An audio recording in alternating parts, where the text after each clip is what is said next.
ଜୟ ଜଗନ୍ନାଥ ସାଙ୍ଗମାନେ, ମୋର ଆଉ ଏକ ନୂଆ ବ୍ଲଗକୁ ଆପଣମାନଙ୍କୁ ସ୍ୱାଗତ।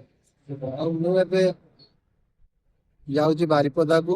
ମୋର କିଛି ପ୍ଲାନ୍ ନଥିଲା, ତ ବଜେଟ୍ ବି ସର୍ଟ ଥିଲା, ସେଥିପାଇଁ ମୁଁ ଯାଇପାରିନଥିଲି ଜଗା ପାଖକୁ।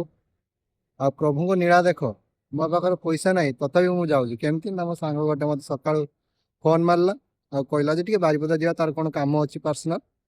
ତ ପଇସା ନଥାଇ ବି ମୁଁ ଏବେ ଯାଉଛି ପ୍ରଭୁଙ୍କୁ ଟିକେ ଦର୍ଶନ କରିବା, ପ୍ରଭୁଙ୍କ ଇଚ୍ଛା। ଚାଲ ସାଙ୍ଗମାନେ, ଦେଖିପାରୁଥିବେ ମୁଁ ଏବେ ଚାଲିଲି ବାରିପଦାକୁ। ଆଉ ବାଟରେ ହିଁ ଅଛି, ମୁଁ ତାର ଅଟୋରେ ଯାଉଛି। ତ କଣ କରିବା, ଗୋଟେ ହାତରେ ଫୋନ ଧରିକି ଭିଡିଓ କରିବା ବହୁତ ମୁସ୍କିଲ ରହୁଛୁ। ଆଉ ଅଧା ଅଧା ବାଟରେ ଭିଡିଓ କରିବା ଆଉ। ତ ଏବେ ଚାଲ।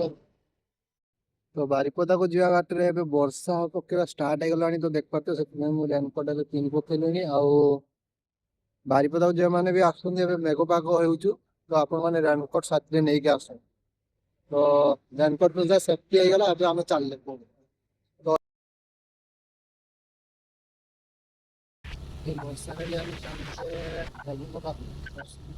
ଫାଇନାଲି ମୁଁ ଆସି ଏବେ ପହଞ୍ଚି ଯାଇଛି ବାରିପଦାରେ। ଆଉ କଣ ଚାହୁଁଛି ଏମିତି ରହିଥା ତ ଦେଖିପାରୁଥିବେ, ମୁଁ ଏବେ ଆସିକି ପହଞ୍ଚି ଯାଇଛି। ଆଉ ଏମିତି କିଛି ଭିଉ ରହିଯାଉଛି।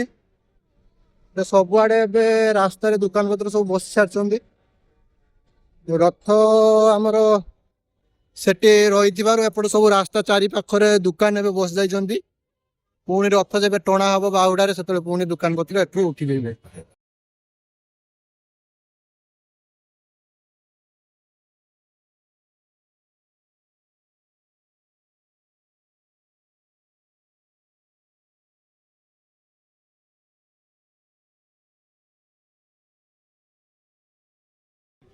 ତ ଦେଖିପାରୁଥିବେ, ଏବେ ଆମେ ପ୍ରଭୁଙ୍କୁ ଦର୍ଶନ କରିବା ଆଉ ପ୍ରଭୁଙ୍କ ପାଖରେ ପହଞ୍ଚିଗଲେଣି।